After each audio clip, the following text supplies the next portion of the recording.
Naligtas na naman natin yung isa nating kliyente sa tinatawag na scammer. Nakausap pa natin siya, nagmangmangan. Ito yung kwento. Meron po tayong isang kliyente po na bibili po ng sasakyan na isang unit. Ang model po na kanyang bibilhin ay 2022. So madaling sabi po tayo po ay gusto po talaga natin, lagi natin pina-verify po ang papel po sa LTO. So ito na yon, pina-verify po natin yung papel doon po sa LTO at lumabas na po yung verification at chichikin po natin yung unit. So bago po natin chichikin yung unit, tinignan po natin yung papel nung nagbebenta. Hindi ko alam kung nagmangmaangan siya or hindi. So tinignan po natin yung papel niya.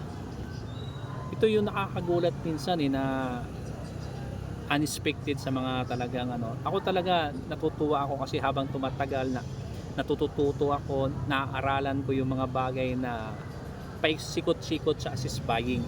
At yan naman po itinuro ko na rin sa mga tao ko. At ito na nga po, lumabas po ang isa pong verification. Yung unit ay iba po yung pangalan nakalagay doon sa kanya pong ORCR. Yung ORCR yung parang diploma na. Iba yung pangalan, iba po yung address. At dito naman po sa verification po, ibang pangalan at ibang address. Dito sa verification, ito yung totoo. Yung chassis number, plate number, at yun din po yung plate number doon sa tinatawag po natin scammer. Halos pariha. Magkaiba lang address at yung kanyang tinatawag po natin pangalan. At ito na nga po total di pa naman kami nakapunta doon sa bahay at na-verify pa lang namin, tinawagan ko at nakausap po. Sabi ko, una kong tanong, ma'am, tiyuhin po ako ni ganito.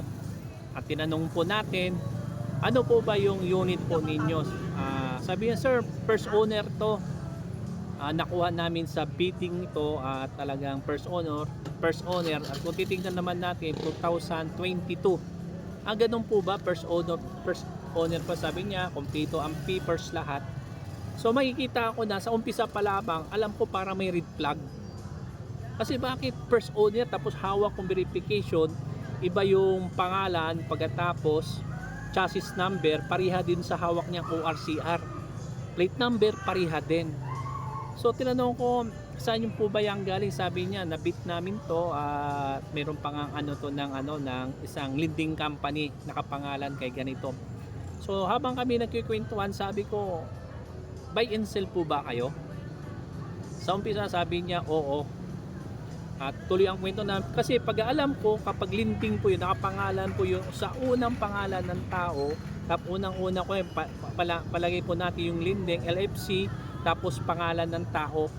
Kasi lending company, tapos encumbered. Iba naman po yung encumbered na tinatawag po natin. Ito po yung loan sa bangko. Kapag sa lending po, binabayaran ng lending ito doon sa bangko at ito pa ay mawawala na po yung encumbered, pero nandoon pa rin yung pangalan ng lending. So tinanong ko, mukhang yata may red flag sa papers niya. Sabi niya, walang red flag to.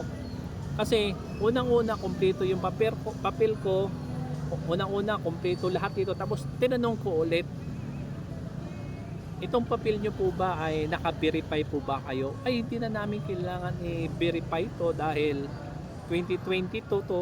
Pagkatapos nabit namin to sa isang lending company. So doon na lamang po legit man siya o hindi, pero isang sigurado lang po, magkaiba po yung pangalan. Hindi naman po siguro pwede na 2022 papasok at 2023 papasok, pagkatapos kukunin ng lending, iba na yung pangalan. Hindi pwede yun. Nakalinding ka, pagkatapos na-transfer na sa ibang pangalan. So ito sa mga bagay na ito na nakita ko po, sabi ko doon sa client ko, medyo magulo yung papel. Dahil mismo yung buy and sell, hindi niya maipaliwanag sa akin bakit iba ang pangalan. Sabi ko sa kanya, meron akong hawak dito na verification, yung chassis number, pati yung plate number at yung motor number ng sasakyan, lahat nandito at pariha dito sa rehistro mo. Sabi niya, ganun ba? So hindi niya po mapaliwanag sa akin yung bagay na yun. So ito nga no, kaya nga minsan nakakalungkot at talagang kung hindi po natin nabi-verify ang mga ganitong bagay, mabibiktima na naman yung kababayan natin. So nakakaawa naman. At sabi ko doon sa kabayan, sa kaibigan natin, wag na lang nitong bilhin kasi magulo ang papel. Pwede ka naman pong maghanap ng ng iba. So yun lang guys. At kung nagustuhan niyo po yung mga ganitong content, please share, like ang mga video pong ito para naman po maabot naman po sa ating mga kababayan na wala rin pong alam na nakabili ng mga sasakyan at gustong bumili. So nandito po si Mr. Pad, ang team po ni Mr. Pad ay handa pong tumulong sa inyo, abot ng aming makaya. I-remind ko po palagi sa inyo, hindi po ako LTO na mag-verify ng papel ninyo, kundi po makakatulong lang. Ang tangi makapag-verify na 100% ay ang LTO. So ako po, makakatulong lang ako na makita natin yung mga arrangement ng mga papers. At lalo na po sa mga katulad ninyo na bumibili na walang alam, nandito lamang po si Mr. Pad. Salamat po. God bless you po sa atin lahat.